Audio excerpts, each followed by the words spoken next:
Video જરૂર આપો. કેના માટે છે? જે બાળકો ઘરે બેસીને અભ્યાસ કરે એમને પહોંચાડવું પડશે.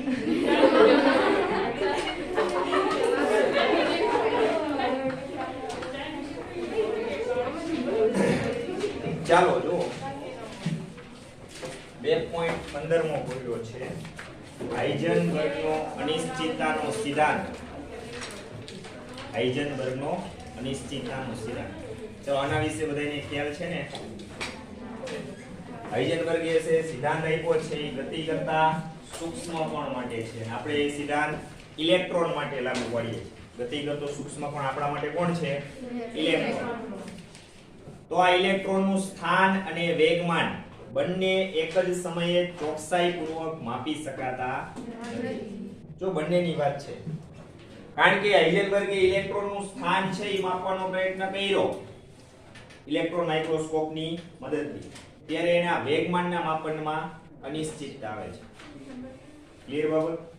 એ જ પ્રમાણે એનું વેગમાન છે એ માપવાનો પ્રયત્ન કર્યો તો એના સ્થાનના માપનમાં અનિશ્ચિતતા આવે છે. એટલે કે એનું સ્થાન બદલાઈ જાય છે. શા માટે બદલાય છે એનું સ્થાન અને વેગમાન? એ બે વસ્તુની રજૂઆત આપણે એની થિયરી સમજ્યા ત્યારે કરી હતી. કારણ કે ઇલેક્ટ્રોન માઇક્રોસ્કોપ સાધનનો ઉપયોગ કરવામાં આવે છે ત્યારે કયા સિદ્ધાંત ઉપર કામ કરે છે? જે સાધન છે એમાં આપણે જે પદાર્થ લઈએ છીએ એ શેનો બન્યો? અણુનો. અણુ શેના બન્યા? પરમાણુ. અને જે પરમાણુ છે એનો જે ઇલેક્ટ્રોન છે બરાબર ને, એ ઇલેક્ટ્રોનનું સ્થાન અને ગતિ અથવા વેગમાન છે એ માપવાનો આપણે પ્રયત્ન કરીએ છીએ. તો સ્વાભાવિક છે કે એ સાધનની અંદર પ્રકાશ પડે છે પદાર્થ પર. પદાર્થમાંથી અણુ પર, અણુમાંથી પરમાણુ, અને ઈ પરમાણુમાંથી ઈ પરમાણુમાં રહેલો જે ઇલેક્ટ્રોન છે એના પર પ્રકાશ પડે. તો ચાલો ત્યારે શું થશે? ઇલેક્ટ્રોન છે ઊર્જા મેળવશે ને. પ્રકાશ છે ઊર્જાનું એક સ્વરૂપ છે. તો ઇલેક્ટ્રોન ઊર્જા મેળવે તો પછી એનું સ્થાન અને ગતિ બેયમાં અનિશ્ચિતતા તો ઉદ્ભવશે ને, એમાં ફેરફાર થશે. જો સ્થાન માપતા હશો તો એ ઊર્જાનું શોષણ કરશે, તેનો વેગ છે એ બદલાશે, એટલે એની ગતિ બદલાશે. તો વેગના માપનમાં અનિશ્ચિતતા આવશે. તમે વેગ જાણવાનો પ્રયત્ન કરતા હશો અથવા વેગમાન માપવાનો પ્રયત્ન કરતા હશો તો એ ઇલેક્ટ્રોન ઊર્જા મેળવશે, તેનું સ્થાન છે એ બદલી નાખે છે, એટલે કે એના સ્થાનના માપનમાં અનિશ્ચિતતા આવશે. આ રીતે એ આખી થિયરી આપણે સમજ્યા. ને ત્યાર પછી આપણે એનું ગાણિતિક સૂત્ર, ચલો સ્થાનના માપનની અનિશ્ચિતતાને શેના વડે દર્શાવતા?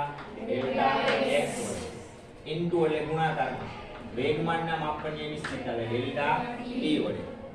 સ્થાનના માપનની અનિશ્ચિતતા ડેલ્ટા x, વેગમાનના માપનની અનિશ્ચિતતા ડેલ્ટા p. આ બેયનો ગુણાકાર કેટલો થાય? ઈ હાઇઝનબર્ગે કીધું હતું h/4π જેટલો થાય. હવે જો અહીંયા p છે એ વેગમાન સૂચવે છે. વેગમાન છે એક ભૌતિક રાશિ છે.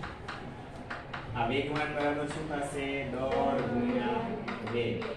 ચાલો વેગમાનને કેપિટલ P વડે દર્શાવીએ છીએ. દળને માસ ઉપરથી સ્મોલ m વડે અને વેગને કેપિટલ V વડે. P બરાબર શું થાય?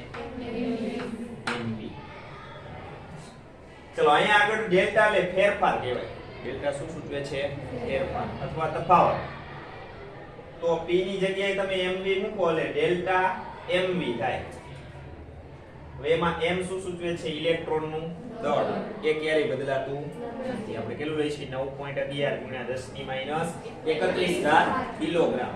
આ મૂલ્ય અચળ હોય એટલે એને આ ફેરફાર લાગુ પડશે નહીં. m છે એને આ ફેરફાર લાગુ પડશે નહીં. પણ આ વેગ છે, ઇલેક્ટ્રોનનો વેગ છે એ બદલાય. ઇલેક્ટ્રોન જુદા જુદા માર્ગ પર કે પથ પર યાદ આવી ગયું ને, કક્ષાઓમાં ગતિ કરે, જુદી જુદી કક્ષાઓમાં, તો એનો વેગ કેવો હોય? તમને ખબર છે કેન્દ્રથી તમે જેમ દૂર જતા જશો તેમ તેમ ઇલેક્ટ્રોનનો વેગ છે એ વધશે કે ઘટશે? ઘટશે. મુખ્ય ક્વોન્ટમાંક n નું મૂલ્ય વધવાની સાથે ઊર્જા છે એ વધશે. ઇલેક્ટ્રોનની ઊર્જા છે એ વધશે, પણ એનો વેગ છે એમાં શું થશે? ક્રમશઃ ઘટાડો થશે. આ વસ્તુ ક્લિયર હોવી જોઈએ. n નું મૂલ્ય 1 હોય એટલે કે પ્રથમ કક્ષા હશે ત્યારે ઇલેક્ટ્રોન કેન્દ્રથી ક્યાં હશે? વધારે નજીક હશે ને, એટલે એને કેન્દ્ર પ્રતિ આકર્ષણ કેવું હશે? વધારે. તો એ વધુ ઝડપથી ઘૂમતો હશે અથવા ગતિ કરતો હશે. મોટા ભાગની ઊર્જા એની વપરાઈ જશે. મોટા ભાગની ઊર્જા એની વપરાઈ જશે. એની ઊર્જા કેવી? ઓછી, વેગ કેવો વધારે. પછી જેમ જેમ તમે કેન્દ્રથી દૂર જતા જાઓ તેમ તેમ ઇલેક્ટ્રોનનું કેન્દ્ર પ્રત્યેનું આકર્ષણ ઘટતું જાય, ઊર્જા વધતી જાય, વેગમાં શું થશે? ક્રમશઃ ઘટાડો. ચલો આ વસ્તુ ક્લિયર. એટલે એના સંદર્ભે આપણે આ થિયરી લાગુ કરીએ. તો વેગ બદલાય, જુદા જુદા માર્ગ પર કે પથ પર ઇલેક્ટ્રોનનો વેગ છે એ બદલાય, એટલે વેગને ફેરફાર લાગુ પડશે. તો આપણે ડેલ્ટા p બરાબર શું લખી શકીએ? ડાયરેક્ટ m ડેલ્ટા v દળ છે એને ફેરફાર લાગુ પડશે. ચલો એ વેલ્યુ અહીંયા આપણે મૂકતા, એટલે આના ઉપરથી આ પ્રકારે ગાણિતિક સૂત્ર લખી શકાય. Delta x m delta v બરાબર h upon 4 m ને ઓ બાજુ લઈ જાવ તો ડેલ્ટા x ડેલ્ટા v બરાબર h upon 4 m. હવે આપણે રકમ ઉપર નજર કરવાની છે. આપણે કેટલી વસ્તુ આપેલી છે, ક્યારે આ સૂત્રનો ઉપયોગ કરવો, ક્યારે આ સૂત્રનો ઉપયોગ કરવો, ક્યારે આ રકમ ઉપર ખબર છે કેટલી વસ્તુ આપેલી છે અને કઈ વસ્તુ મેળવવાની. તો જો રકમમાં કે સૂક્ષ્મદર્શક યંત્રનો ઉપયોગ કરીને યોગ્ય ફોટોનથી પરમાણુમાં ઇલેક્ટ્રોનનું સ્થાન 0.1 એંગસ્ટ્રોમ અંતરમાં જાણવા માટે કરવામાં આવે છે. તો ચાલો અહીંયા ઇલેક્ટ્રોનનું સ્થાન આપેલું છે, એટલે ખરેખર એ સ્થાનની અનિશ્ચિત આપેલી છે. શું આપેલું છે? Delta x. પહેલા અહીંયા જે વસ્તુ આપી છે આપણે લખશું અહીં, અહીંયા અહીં ડેલ્ટા x બરાબર 0.1 એંગસ્ટ્રોમ. ચાલો 1 એંગસ્ટ્રોમ બરાબર કેટલા મીટર થાય? 10 ની માઈનસ 10 ઘાત. ચાલો એ SI એકમ મીટરમાં ફેરવી દઈએ. આગળ કીધું છે તેના ગતિના માપનમાં કેટલી અનિશ્ચિતતા રહેલી છે. ગતિ એટલે વેગ, ગતિ એટલે વેગ, એટલે ડેલ્ટા v છે આપણે મેળવવાનું છે. મેળવવાનું શું કીધું છે? Delta v. તો ચાલો ગતિના માપનની અનિશ્ચિતતા એટલે ડેલ્ટા v બરાબર. દળ આપેલું નથી પણ ઇલેક્ટ્રોન માટે એનું દળ આપણે ગણતરીમાં લેશું 9.11 × 10 ની માઈનસ 31 કિલોગ્રામ. ચાલો કયું સૂત્ર વાપરશું? છેલ્લું આપણે લખ્યું ડેલ્ટા x ડેલ્ટા v બરાબર h/4 m.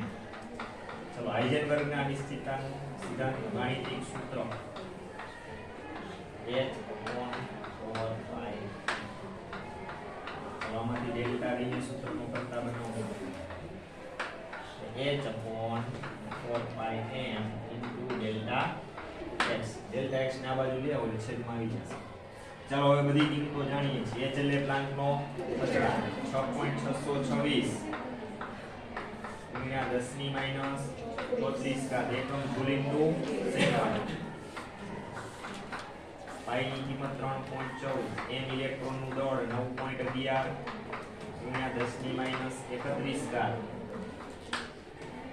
અને ડેલ્ટા x 0.1 ગુણ્યા 10 ની માઈનસ 10. ચલો ઘાતનું સાદુરૂપ આપી દો પહેલા. તો 31 ને 10 કેટલી થશે? 41 માઈનસ 41 ઘાત થઈ ને. ચલો 34 ઘાત આરે કેન્સલ. નીચે કેટલી ઘાત બનશે? 7. ઉપર જેલી કેવી થઈ જશે? પ્લસ. ચલો ઘાતનું સાદુરૂપ મેં આપી દીધું 10 ની 7 ઘાત પ્લસ. બાકીનાનું સાદુરૂપ આપી નીચેના દરેક સંખ્યાનો ગુણાકાર કરવાનો પછી ભાગાકાર. 0.58 પછી 57 જે આવી 0.579 ગુણ્યા 10 ની 7 ઘાત. વૈજ્ઞાનિક સંકેત પદ્ધતિ પ્રમાણે જવાબ રાખો એટલે એક અંક પછી પોઈન્ટ રાખશો એટલે જમણી બાજુ એક પોઈન્ટ ખસેડશો એટલે 5.79 ઘાત પ્લસ હોય એટલે ઘાતમાં શું થશે? ઘટાડો. ચાલો વેગ છે એનો એકમ શું આવે? મીટર પ્રતિ સેકન્ડ. ચલો આપણને મળી ગઈ ગતિના માપનની અનિશ્ચિતતા અથવા વેગના માપનની અનિશ્ચિતતા. ચાલો ક્લિયર આ દાખલો બધાને? મોટા ભાગે જવાબ એમાં આપેલા છે બરાબર જ હશે. અમુકમાં જવાબ ખોટા હશે અને તમારે જે જવાબ આવે એ લખી નાખો.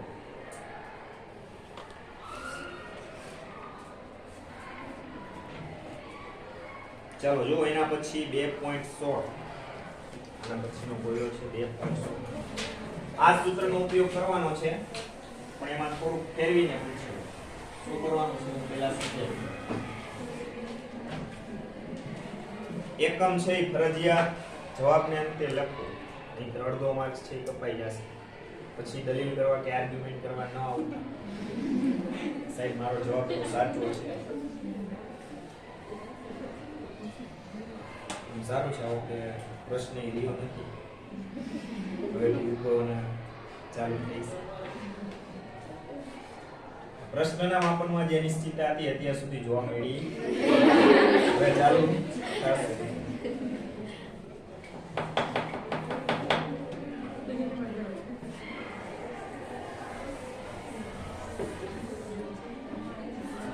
દાખલાઓ છે બધા એક ગ્રુપ્સમાં સારી રીતે લખજો. તમને આગળ જતા પછી જરૂર પડશે. વ્યવસ્થિત લખેલું નહીં હોય કાંઈ પછી ભેગું નહીં થાય.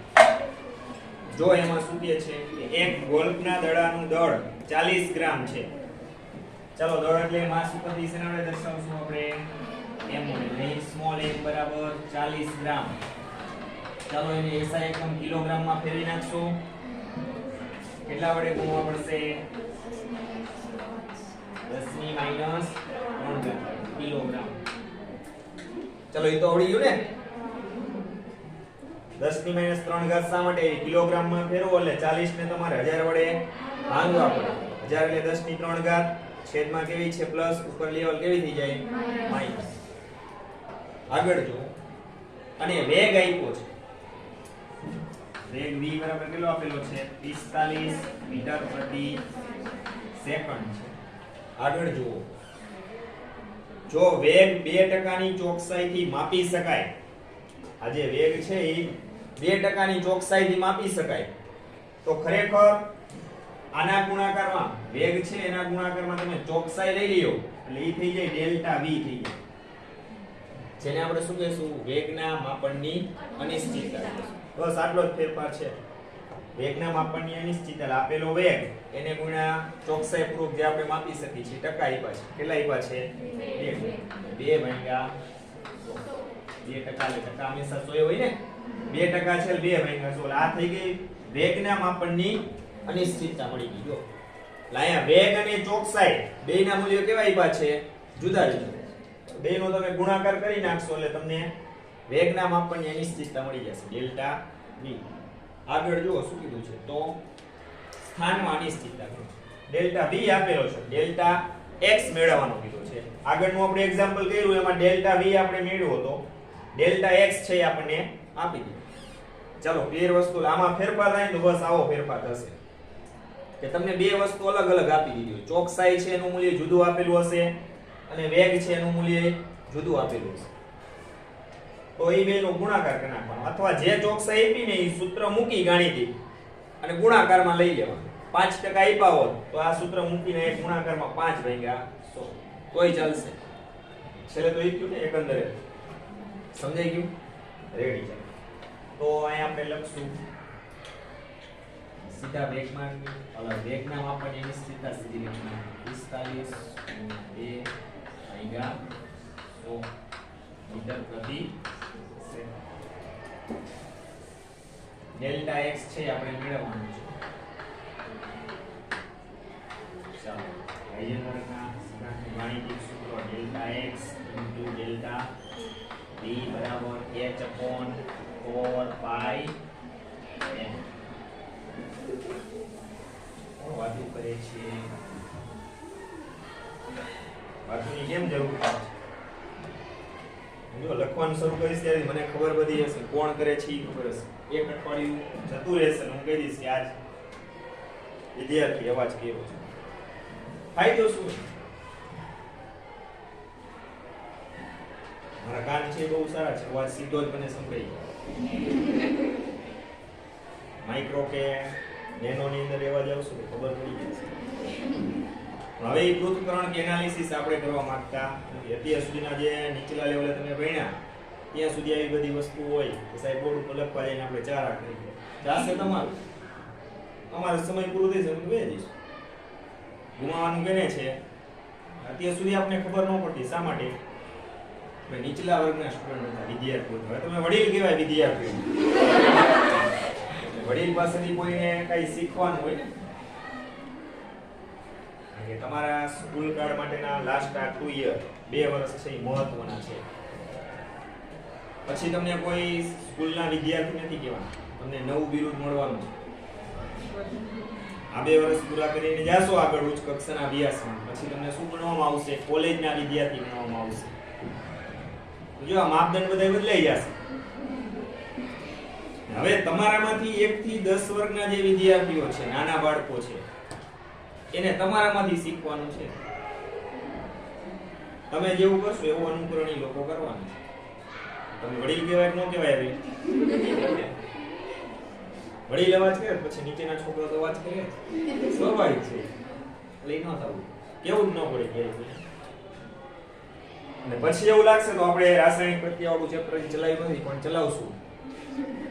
જરૂર પડે ત્યારે પ્રક્રિયાઓ છે ઊંચી પરિસ્થિતિ આપણે લઈ જાશું. તાપમાન દબાણ અને ઉદ્દીપક છે ઊંચા તાપમાને પ્રક્રિયા કરવી પડે તો પછી હાથમાં લેશું. પણ એવું ન કરવું પડે કોઈ સાથે, એ સારું ન કહેવાય.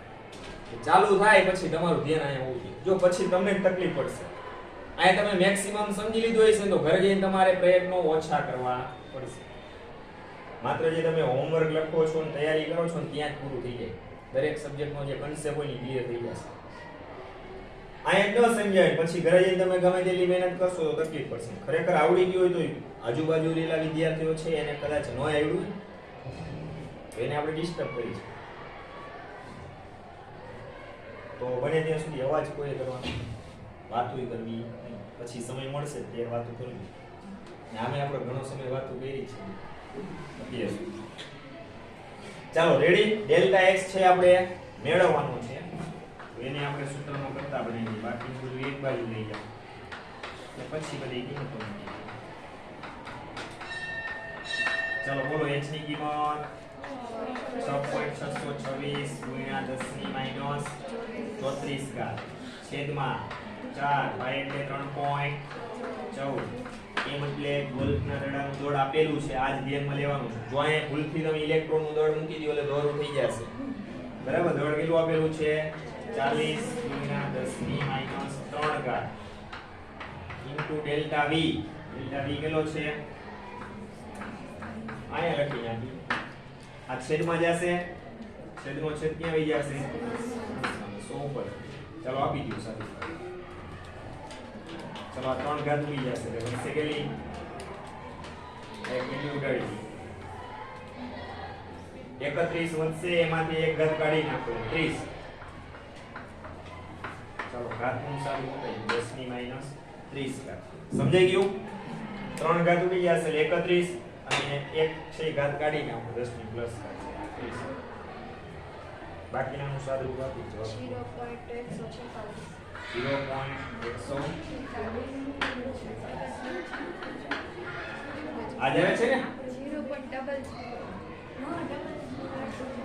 આ તો બોલો 0.00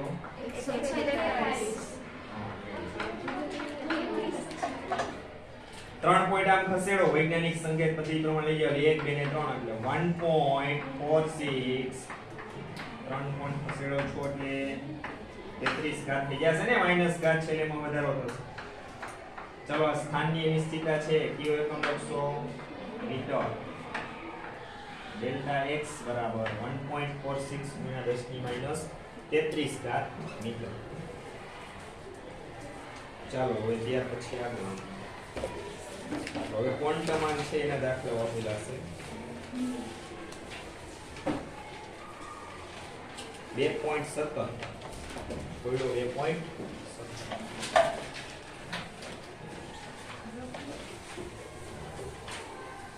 જો શું કહે છે પેલા રકમ વાંચો. મુખ્ય ક્વોન્ટમાન n બરાબર કેટલા આપેલા છે? 3. ચાલો n બરાબર 3 આપેલ. મેળવવાનું શું કીધું છે? આ ક્વોન્ટમાન સાથે સંકળાયેલ અક્ષરોની સંખ્યા. તો આને દાખલો નો કહેવાય પણ શું કહેવાય? દાખલી કહેવાય. જે આપણી પાસે સૂત્ર છે જે મુખ્ય ક્વોન્ટમાન ચલાવ્યો ત્યારે અક્ષરોની સંખ્યા બરાબર સૂત્ર n² કીધું. યાદ છે ને બધાને? કક્ષકોની સંખ્યા શોધવાનું સૂત્ર n². પછી આ કક્ષકોમાં ઇલેક્ટ્રોનની સંખ્યા શોધવાનું સૂત્ર 2n². કારણ કે દરેક એક કક્ષકમાં વધુ કેટલા ઇલેક્ટ્રોન ગોઠવાઈ શકે? 2. આવું કેનાર વૈજ્ઞાનિક કોણ હતો? આવું કેનાર વૈજ્ઞાનિક કે ભૂલાઈ ગયું? 3 નિયમ ભણ્યા હતા આપણે. પરમાણુની અંદર ઇલેક્ટ્રોનની ગોઠવણી માટેના 3 નિયમો ભણ્યા હતા. પહેલો નિયમ આઉટ-બાઉન્ડનો નિયમ. એ જુદી જુદી કક્ષકોની ઊર્જા સૂચવે છે. રેડી? આનું ટૂંકમાં યાદ રાખવાનું. પછી બીજો નિયમ વૈજ્ઞાનિક પૌલીનો નિયમ અથવા પૌલીનો નિષેધનો નિયમ. આપણે એવો શબ્દ વાપર્યો. તો એ દરેક કક્ષકમાં વધુ કેટલા ઇલેક્ટ્રોન ગોઠવાઈ શકે એ સમજાવે છે. S કક્ષકમાં વધુ કેટલા ઇલેક્ટ્રોન ગોઠવાય? 2. શા માટે? એનો કોઈ પ્રકાર પડતો નથી. P કક્ષકના કેટલા પ્રકાર? 3. તો દરેક કક્ષકમાં વધુ 2 ગોઠવાય તો 3 ગુણ્યા 2 એટલે એમાં વધુ P કક્ષકમાં કેટલા ગોઠવાઈ શકે ઇલેક્ટ્રોન? 6. D કક્ષકના કેટલા પ્રકાર? 5. દરેકમાં 2 ગોઠવાય એટલે 5 ગુણ્યા 2 એટલે વધુ 10 ઇલેક્ટ્રોન ગોઠવાઈ શકે. F કક્ષકના 7 પ્રકાર એટલે 7 ગુણ્યા 2 વધુ એમાં 14 ઇલેક્ટ્રોન ગોઠવાઈ શકે. તો એના ઉપરથી કક્ષકોની સંખ્યા શોધવાનું સૂત્ર છે n². આ દરેક કક્ષકોમાં ઇલેક્ટ્રોનની સંખ્યા તમારે મેળવી તો એનું સૂત્ર 2n² આપણે ટૂંકમાં લખાવેલા છે. તો આ પ્રમાણે તમે જુઓ તો n ની જગ્યાએ 3 મૂકી દો એટલે 3 નો વર્ગ કક્ષકોની સંખ્યા આવી ગઈ. જવાબ પૂરો. પણ આપણે સાયન્સના વિદ્યાર્થી સાબિતી વગર માનીએ નહીં. આ 9 કક્ષકો છે એ કેવી રીતના મળી અને 9 કક્ષકોમાં કઈ કક્ષકોનો સમાવેશ થાય છે આપણે સમજવું છે. તો જો હવે એના માટે આપણે થોડું ડીપમાં વિચારીએ. અહીંયા n બરાબર શું આપેલું છે? 3. આ મુખ્ય ક્વોન્ટમાંક છે. n નું મૂલ્ય 3 છે તો l ના મૂલ્ય કેટલા મળે તમને? 3 જ મળે. l ના શક્ય મૂલ્ય કેટલા મળે? 3 મળે. એ આપણે કીધું n નું જેટલું મૂલ્ય હોય એટલા જ l ના મૂલ્ય મળે. પણ આનું l નું મૂલ્ય શોધવાનું સૂત્ર શું છે? n - 1 3 - 1. જવાબ શું આવે? 2. પછી l ના શક્ય મૂલ્ય કીધા 2 પેલા કોણ આવે? 1.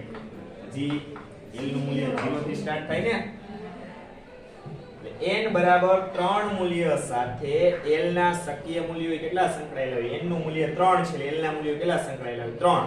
એક ક્યાં 2 1 અને 0. એક મૂલ્ય ઓછું આવે. n - 1 સૂત્ર મૂકો અહીંયા 3 હોય એટલે 2 થી સ્ટાર્ટ થાય અને પાછું જવાનું 2 1 અને 0. હવે n નું મૂલ્ય 4 હોત તો l ના મૂલ્યો કેટલા મળે? 4. 4 માંથી એક ઓછો કરી નાખો એટલે શું વધે? 3 2 1 0. મૂલ્ય તો 4 જ આવ્યા ને. ચલો આ બાબત ક્લિયર. ચલો l નું મૂલ્ય 2 છે તો કઈ કક્ષક સૂચવે છે? D. l નું મૂલ્ય 1 તો કક્ષક કઈ આવે? P.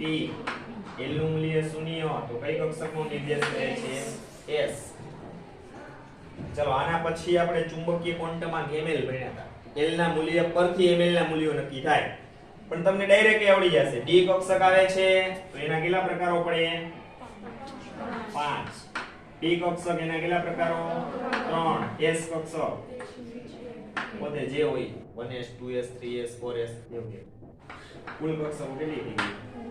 આવી ગઈ. આ 9 કક્ષકોમાં D પ્રકારની કેટલી કક્ષકો હશે? 5. P પ્રકારની કેટલી હશે? 3. અને S પ્રકારની કેટલી હશે? 1. કુલ 9 થઈ ગઈ. વાત 5 D કક્ષક કઈ છે એ તમને ખબર છે? dxy dyz dzx dx2y2 અને dz2. P કક્ષકો 3 px py ને pz. S કક્ષક છે એ પોતે એક જ જે હોય. આ દરેકોની આકૃતિઓ છે સીમા સપાટીઓ એ પણ આપણે દોરી ગયા છે. જે છે P કક્ષકના આજે 3 પ્રકાર છે px py અને pz. તો દરેક P કક્ષક છે એ 2 લોબની બનેલી છે. આ જે લોબ છે એ કયા યામ પર ગોઠવાય છે એના આધારે એના પ્રકાર પડ્યા હતા. જો બંને લોબ છે એ x યામ પર ગોઠવાય તે પડે તો એને px કહેવાય. y યામ પર ગોઠવાય તેને py કહેવાય. z યામ પર ગોઠવાય તેને pz કહેવાય. એ જ રીતના D કક્ષકના જે 5 પ્રકારો છે એમાં dxy તો એમાં તમારે કયા બે સમતલનો ઉપયોગ કરવાનો? x અને y. અને દરેક D કક્ષક છે એ 4 લોબની બનેલી છે. કેટલા લોબની બનેલી છે? 4. જો P કક્ષક છે એ 2 લોબની બનેલી છે. અને એ 2 લોબ ગોઠવાય છે તો એનો આકાર કેવો ઉત્પન્ન થાય છે? ડંબેલ. તો પછી આ D કક્ષક છે એ 4 લોબની બનેલી છે. ચાર લોબ ગોઠવાશે તો બે લોબ ગોઠવાઈને આકાર તો કેવો ઉત્પન્ન કરશે? ડમ્બેલ. બાકીના બે લોબ છે એ ગોઠવાશે તો એ આકારને આપણે કેવો કહેશું? ડબલ. રેડી? હવે એમાં ચાર લોબ તમારે ગોઠવવાના કેવી રીતના? dxy પેલો પ્રકાર લીધો તો x અને y સમતલની વચ્ચે ગોઠવી નાખવાનો. એકને x સમતલ કહી દો ને એકને y. એવી રીતના ચાલો. ટેક્સ્ટ બુકમાં આપી છે એ પ્રમાણે આકૃતિ દોરશો તો તમને તકલીફ પડશે. કારણ કે એમાં થોડી મિસ્ટેક કરી નાખી છે. મજા નહીં આવતી. આપણે જે આકૃતિ દોરી યાદ છે ને બધાને? dxy તો એકને x કહી દો ને એકને y. xy સમતલ થઈ ગયા. હવે એમની વચ્ચે ચાર લોબ ગોઠવી દેવાના. એટલે ઈ dx y પછી dy z તો એક સમતલને y કયો એકને z કયો. પેલા જ નીચે પ્રકારનું નામ લખી નાખવાનું. એકને y ને એકને z. ચલો y અને z થઈ ગયા એમની વચ્ચે ચાર લોબ. ગોઠવણી બધા એમ સરખી છે. આપણે માત્ર સમતલ છે એ ચેન્જ કરી નાખશું. પછી dzx એકને z સમતલ કહી દો એકને x કહી દો. ગમે તેને ધારી શકાય. ત્રિપરિમાણીય રચના છે. બરાબર? આ બધી વસ્તુ અવકાશની અંદર છે એ ગોઠવણી થયેલી હોય કક્ષકમાં. ધારી એટલી વસ્તુ કોઈ સરળ ને ત્રિપરિમાણીય બાબતો છે એનો અભ્યાસ કરવો એ મુશ્કેલ છે. આગળ જતા આપણે કેમિસ્ટ્રીમાં જો અવકાશ રસાયણ વિજ્ઞાન આવો ટોપિક આવશે સમઘટકતાની અંદર, જેને સ્ટીરિયો કેમિસ્ટ્રી કહેવામાં આવે છે. બગાડવાનું નહીં હો. અવકાશ રસાયણ વિજ્ઞાન અને ત્રિપરિમાણીય જે છે ગોઠવણી બધી એ બહુ જટિલ હોય છે. કારણ કે માનવાંગ છે એ એક પરિમાણ અને દ્વિપરિમાણમાં રહેલી વસ્તુઓ છે એ જ આપણે જોઈ શકીએ. ત્રિપરિમાણમાં રહેલી ગોઠવણી છે એનો અભ્યાસ કરવો કેવો છે? મુશ્કેલ. તમે મિથેનનું લ્યો ત્રિપરિમાણીય બંધારણ જ કહેવાય અથવા એનો આકાર આપણે સમચતુષ્ફલકીય કહેતા. યાદ છે ને? તો એમાં કાર્બન સાથેના 3 હાઇડ્રોજનના બંધ છે ને તમે જોઈ શકો. એક XZ પાછળ હોય. જોઈ ન શકી પણ અહીંયા તો આપણે આ બંધારણ લખી સાહેબ દેખાય છે તમને નથી દેખાતું હોય. આ રીતે તમને ચારે ચાર હાઇડ્રોજન ખરેખર જોવા મળે છે પણ એક XZ છે ને આ કાર્બનની પાછળ હોય બંધ ધરીમાં. એ પાછળનો બંધ અને કાર્બન સાથે જોડાયેલો હોય. ચોથો હાઇડ્રોજન તમે જોઈ શકો નહીં. તમે અવલોકનકારક છો. 3 હાઇડ્રોજન પરમાણુના જ બંધ જોઈ શકો. 3 CH બંધ જ તમને જોવા મળે. અત્યારે ભલે જોઈ શકો છો તમે. ખરેખર એનું ત્રિપરિમાણીય મોડેલ લઈને એનો અભ્યાસ કરીએ તો તમને ખબર પડે કે એક હાઇડ્રોજન એક્ઝેક્ટ કાર્બનની પાછળ હોય. ઈ CH બંધ તમે જોઈ શકો નહીં. તો આવી જે રચના હોય ને એને ત્રિપરિમાણીય કહેવાય. તો sp3 સંકરણ ધરાવતા અણુઓ હોય, જે અણુઓ sp3 સંકરણ ધરાવે છે એ બધાની રચના ત્રિપરિમાણીય હોય. બધાની રચના કેવી હોય? ત્રિપરિમાણીય હોય. આપણે સંકરણ તો આમ એ ચેપ્ટરમાં ચાલી ગયું. કાર્બનિક રસાયણ વિજ્ઞાનના પાયાના સિદ્ધાંતો ભણ્યા હતા. તો એમાં sp3, sp2 અને sp મુખ્ય 3 પ્રકાર જોયા હતા. એ સિવાય જે આપણે રાસાયણિક બંધનવાળું ચેપ્ટર શીખશું તેમાં સંકરણ વિશે ડીપમાં શીખવાના છીએ. એ ઉપરાંત બાકીના સંકરણના ઘણા બધા પ્રકારો આવશે. એના વિશે આપણે પછી અભ્યાસ કરીશું. તો ચાલો આ વસ્તુ ક્લિયર થઈ ગઈ. જો એ લોકોએ ચુંબકીય ક્વોન્ટમના મૂલ્યો આપ્યા છે. L નું મૂલ્ય 2 તો Ml ના શક્ય મૂલ્ય બોલો કેટલા મળે? એનું સૂત્ર 2L + 1. L ની જગ્યાએ 2 મૂકો એટલે 2 * 2 + 1 એટલે 5. Ml ના 5 મૂલ્ય કયા આવે બોલો? -2 -1 0 +1 અને સંખ્યા રેખા યાદ આવી જવી જોઈએ. આ દરેક એક એક મૂલ્ય સાથે એક એક ડી કક્ષક સંકળાયેલી હોય છે. ચાલો ક્લિયર. હવે આમાં L નું મૂલ્ય 1 છે તો Ml ના મૂલ્યો કેટલા મળે? 3. ક્યાં ક્યાં આવે? -1 0 ને +1. દરેક એક એક મૂલ્ય સાથે એક એક ડી કક્ષક સંકળાયેલી હશે. આમાં L નું મૂલ્ય 0 તો Ml નું મૂલ્ય શું આવે? 1. કયું આવે? 0. ચાલો ક્લિયર. હવે એક S કક્ષક થઈ. S કક્ષકનો કોઈ પ્રકાર નથી. એની થોડીક વિશિષ્ટ છે ગોઠવણીમાં. આકારમાં ગોળાકાર છે એટલે S કક્ષકમાં ઇલેક્ટ્રોન મળી આવવાની સંભાવના દરેક સ્થાને અથવા દરેક બિંદુએ કેવી હોય? એક સમાન હોય. કારણ કે એમાં ઇલેક્ટ્રોન છે એનું કેન્દ્રથી અંતર બદલાતું નથી. બાકી P, D અને F માં તો અંતર બદલાશે એટલે એમાં ઇલેક્ટ્રોન મળી આવવાની સંભાવના બદલાશે. ચલો બાબત ક્લિયર. બાકી નોડ અને નોડલ સમતલ શું છે એ તમને ખબર હોવી જોઈએ. યાદ છે ને? નોડ કોને કહેવાય કે નોડલ સમતલ કોને કહેવાય? કોને કહેવાય?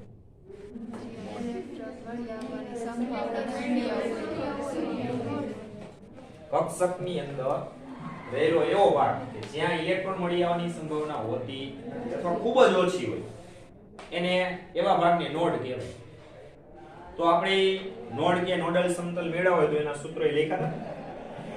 એ છે ને કુલ નોડ શોધવાનું સૂત્ર n - 1 કુલ નોડ શોધવાનું સૂત્ર n - 1 પછી કોણીય નોડ l કોણીય નોડ એટલે ટૂંકમાં ગૌણ ક્વોન્ટમાંક છે આ l નું મૂલ્ય તમે જાણતા હોય એ તમારો કોણીય નોડ કહેવાય એટલા જ મળે પછી ત્રિજ્યાવર્તી node n - l -1 n - l આ ત્રિજ્યાવર્તી નોડ એ તમારે જોવું પડે પ્રશ્ન પૂછ્યો હોય ત્યારે કયા પ્રકારના નોડ મેળવવાના કીધા છે ખરેખર કુલ નોડ બરાબર સૂત્ર શું છે કોણીય નોડ પ્લસ ત્રિજ્યાવર્તી નોડ જો એ બેનો તમે સરવાળો કરો એટલે તમને કુલ નોડ શોધવાનું સૂત્ર કયું મળશે n - 1 જ મળશે ચાલો સમજાઈ ગયું બધાને આટલું રેડી હાલો જો એના પછી કોયડો 2.18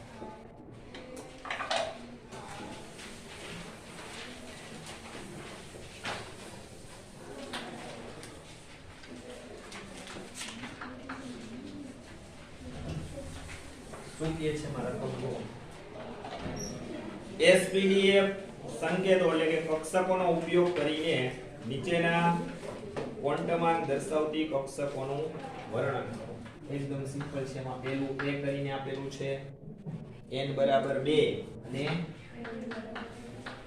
l = 1 પહેલા આમાં તમારે કક્ષક કોણ સૂચવે l ના મૂલ્યો l નું મૂલ્ય 1 છે એટલે કઈ કક્ષક કહેવાય t અને આગળ n નું મૂલ્ય 2 છે એટલે કઈ કક્ષક લેશો 2p કક્ષક જવાબ આવી ચાલો એ જ પ્રમાણે આગળ b કરીને આપેલું છે એમાં શું કીધું છે n = 4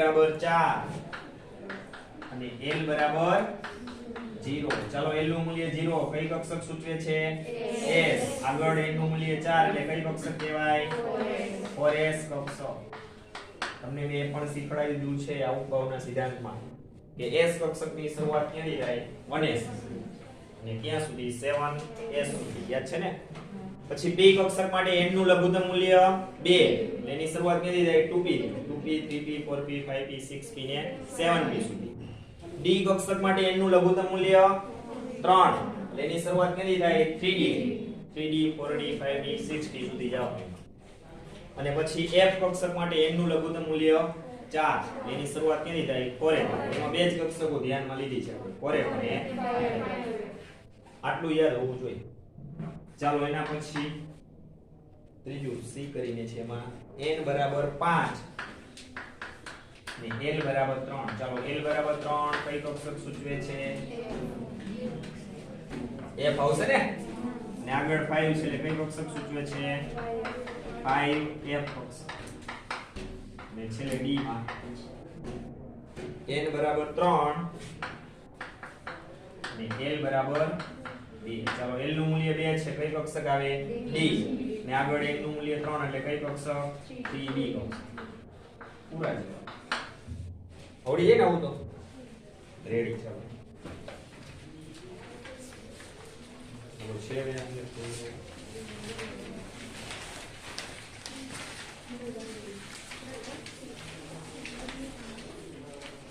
હાલો હવે સ્વાધ્યાયમાં આપણે કેટલા પૂરા થયા હતા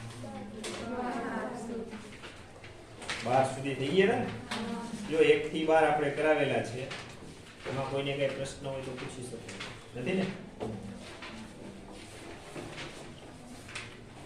એક સરસ મજાની બુક છે બનાવી નાખવાની જેમાં દરેક ચેપ્ટરો જે ચાલે એમાં જેટલા એક્ઝામ્પલ આવે એ બધા દાખલાઓ એમાં જ ગણવા જોઈ ત્યાં તમને સાહિત્ય પાછું મળવું જોઈએ ને કે આ બધી વસ્તુ અહીંથી પછી વહી જશો ને 12મા ધોરણમાં જશો તો તમારે બી ગ્રુપના વિદ્યાર્થીઓ નીટની એક્ઝામ આપશે ત્યારે પછી આવો 11મા ધોરણના દાખલાઓના સૂત્રોની જોશે કે લખ્યું નહીં હોય પછી બીજા લોકો પાસે માંગવા લેવું પડશે આ ઉધારમાં લેવું પડશે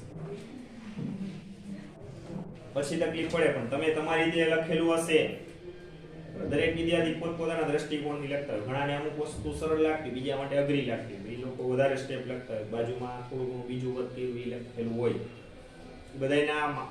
બધા દરેક વિદ્યાર્થી માટે એ વસ્તુ જુદી જુદી હોય એ વસ્તુ સાચવવું મેન જે ગતિના ચેપ્ટર છે એ તમારા માટે પાયાના છે એની વસ્તુ બધી સાચવવાની પહેલા ને બીજા સેમેસ્ટરમાં 11માના કેમિસ્ટ્રીના ચેપ્ટર જુઓ તો પહેલું બીજું ત્રીજું ચોથું 1 થી 4 સળંગ છે એટલે લાગતીના છે આ પાર્ટની અંદર 1 થી 4 બરાબર પછી 5, 6 ને 7 એમાંથી બહુ એવા પ્રશ્ન આવતા નથી જે અગત્યના હોય જે આગળ જતા દરેક જગ્યાએ ઉપયોગી હોય. અને પહેલા ચેપ્ટરમાં ખાસ એક મોલ સંકલ્પના અને એના દાખલાઓ કેવી રીતના ફેરફાર કરીને પૂછે તો એ તમને આવડતા જ હશે. અને દ્રાવણની સાંદ્રતા માપવાની રીતો, નોર્માલિટી, મોલારિટી, મોલ અંશ, વજનથી ટકાવારી, કદથી ટકાવારી, વજન કદથી ટકાવારી, આટલા સૂત્રો અને એના દાખલાઓ કેવી રીતના પૂછાય, ત્યારે આમાંથી ઓલા સૂત્રમાં જવું હોય તો કેવી રીતના જવું આવડશે એટલે વાત પૂરી. એમાંથી આટલું જ યાદ રાખવાનું. આ ચેપ્ટર 2 એમાંથી યાદ રાખવાની વસ્તુ 4 ક્વોન્ટમ, પરમાણુની 3 ઇલેક્ટ્રોનની ગોઠવણીના નિયમ અને ઇલેક્ટ્રોન રચના. કારણ કે સૌથી પાયાની બાબત હોય તો એ શું છે, દરેક પરમાણુની ઇલેક્ટ્રોન રચના છે. એ હવે તમને આવડી જશે ને. અને ઇલેક્ટ્રોન રચનામાં તમારે બાહ્ય કોષના ઇલેક્ટ્રોન અને આંતરિક કોષના ઇલેક્ટ્રોન એ બેને વિભેદન કરી નાખવાનું, જુદા પાડી દેવાના. અને સાથે સાથે દ બ્રોગલી સમીકરણ અને હાઇઝનબર્ગનો અનિશ્ચિતતાનો સિદ્ધાંત, એના સૂત્રો સીધા. આ સિવાય બાકીનું યાદ નહીં રાખો તો હવે ચાલશે. સમજવા માટે દરેક વસ્તુ જરૂરી હતી. શા માટે હવે તમને ખબર પડી? કારણ કે આપણે તો જો ચોક છે એ પદાર્થ છે, તમે આને જોઈ શકો છો. આમાં અણુ કેલ્શિયમ કાર્બોનેટનો છે. કોઈ દેખાય છે? દેખાતો હું વયો જાઉં. હવે અણુને જોઈ શકતા નથી તો પછી એમાં રહેલા પરમાણુ કેલ્શિયમ, કાર્બન, ઓક્સિજન ની પરમાણુમાં રહેલા ઇલેક્ટ્રોન, તો પરમાણુ પાસે ઇલેક્ટ્રોન ઘણા બધા હોય હાઇડ્રોજન સિવાય. હાઇડ્રોજન પરમાણુ પાસે એક જ ઇલેક્ટ્રોન છે ને. પછી એનાથી તમે જેમ જેમ આગળ વધશો આવત કોષ્ટકમાં હિલિયમ, લિથિયમ પરમાણુ ક્રમાંક વધશે, સાથે સાથે ઇલેક્ટ્રોનની સંખ્યા વધશે. તો પરમાણુ પાસે ઘણી બધી સંખ્યામાં ઇલેક્ટ્રોન હોય છે.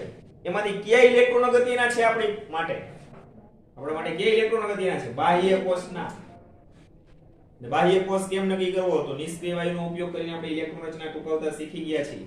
નિષ્ક્રિય વાયુ વાળો ભાગ છે આંતરિક કોષ કહેવાય. બરાબર? એ ઇલેક્ટ્રોન બધાય પૂર્ણ ભરાયેલી કક્ષકો સ્વરૂપે હોય અને પૂર્ણ ભરાયેલ કક્ષકોની સ્થિરતા કેવી હોય? વધુ હોય. અને આમે આંતરિક કોષના ઇલેક્ટ્રોન છે એટલે કેન્દ્રથી ક્યાં હોય? નજીક. એટલે કેન્દ્ર સાથે બંધિત થયેલા જ રહે, જકડાયેલા જ રહે, મજબૂત આકર્ષણ બળને કારણે.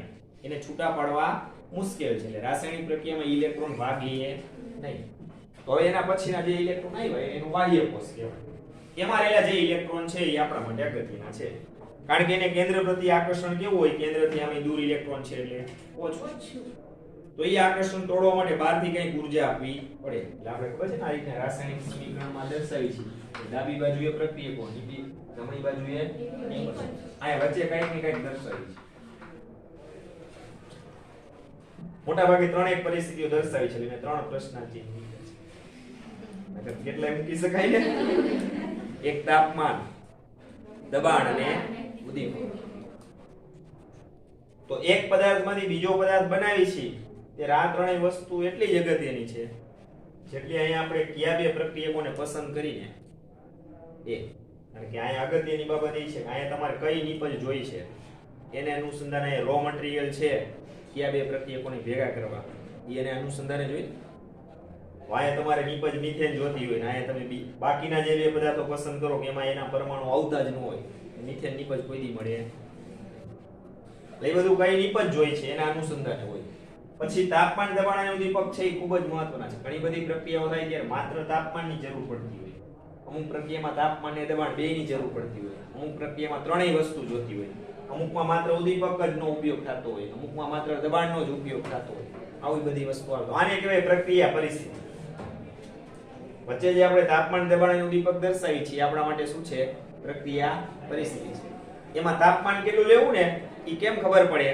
તો એ જે પરમાણુ અણુ છે એ પ્રક્રિયક જ થયો ને, એ પ્રક્રિયક તરીકે અણુ હશે અને એમાં રહેલો મધ્યસ્થી પરમાણુ પસંદ કરવાનો. મધ્યસ્થી પરમાણુ મિથેન છે CH4. તેમાં મધ્યસ્થી પરમાણુ કોણ કહેવાય? કાર્બન. અણુમાં રહેલા જે ઓછા પરમાણુ દર્શાવતી સંખ્યા છે એ પરમાણુ મધ્યસ્થી કહેવાય. તમે જે અણુ સૂત્ર આપેલું હોય અણુ એમાં જે પરમાણુની સંખ્યા ઓછી હોય એ મોટા ભાગે મધ્યસ્થી પરમાણુ તરીકે વર્તે. તો ઈ પરમાણુનો ઇલેક્ટ્રોન છે બાહ્ય કોષનો, બરાબર, એને આપણે દૂર કરવાની વાત છે. એટલે ઈ પરમાણુનો બંધ છે ને તૂટશે અને ઇલેક્ટ્રોન એમાંથી છૂટા પડશે અને રાસાયણિક પ્રક્રિયામાં એ જ ઇલેક્ટ્રોન ભાગ લે. તો આ બધી વસ્તુ ક્વોન્ટિક્રુસ સ્તરે જઈને આપણે અભ્યાસ કર્યો. પરમાણુ પાસે ઘણા બધા ઇલેક્ટ્રોન હતા, એમાંથી કયા ઇલેક્ટ્રોન અગત્યના નથી આપણી પાસે? બાહ્ય કોષના. હવે ઇલેક્ટ્રોનને દૂર કરવા અહીંથી કેટલી ઊર્જા આપવી એ પ્રમાણે પ્રક્રિયા પરિસ્થિતિ ગોઠવવાની હોય. બહુ અઘરું હોય, આપણે રાસાયણિક પ્રક્રિયા ફટ દઈને સમજી લઈએ કે મિથેનની હાઇડ્રોક્લોરિક એસિડ સાથે પ્રક્રિયા કરો એમાંથી ક્લોરોમિથેન મળે ને HCl છૂટો પડે. આમ પ્રક્રિયા થઈ જાય તો સારું, એક પદાર્થમાંથી બીજો પદાર્થ આપણે ઝડપથી બનાવી શકીએ. એટલે બહુ જટિલ છે આ પ્રક્રિયા છે. હવે આપણે ખબર પડી ગઈ આ ક્વોન્ટમ શા માટે શબ્દ આવ્યો. આપણે સૂક્ષ્મ સ્તરે જઈને અભ્યાસ કર્યો ને, NL ML અને MS ના મૂલ્યોના બધું તો ઘણું અઘરું છે. હું અને તમે બધાય તો વૈજ્ઞાનિકો જે વસ્તુ આપી ગયા છે એનો અભ્યાસ કરીએ છીએ. બાકી બહુ અઘરું છે. અણુને જોઈ શકતા નથી, પરમાણુને જોઈ શકતા નથી, પરમાણુમાં રહેલા ઇલેક્ટ્રોનની, એમાંય બાહ્ય કોષના ઇલેક્ટ્રોન, વળી કઈ કક્ષકમાં ગોઠવેલા હોય, વળી ત્રિપરિમાણીય રચના. આ બધી વસ્તુ એકદમ સૂક્ષ્મ સ્તરે જઈ અને એનો અભ્યાસ કરવામાં આવેલો હોય છે. અને એ વસ્તુ આપણે અહીંયા ફટાફટ સમજી લેતા હોય છે. એ સમજવામાં આપણને તકલીફ પડે. ચાલો આ વસ્તુ ક્લિયર. હવે આપણે સ્વાધ્યાયના દાખલાઓની અંદર 2.13 માં આવે છે. હવે નેક્સ્ટ પેજમાં લેશું. અત્યાર સુધી તમે જે દાખલાઓ ગણી ગયા છો 12 સુધીના અંદરમાં, એમાં કોઈને કઈ પ્રશ્ન હોય તો મને ત્યારે પૂછી શકો. અહીંથી ગણવાનો પ્રયત્ન કરજો 2.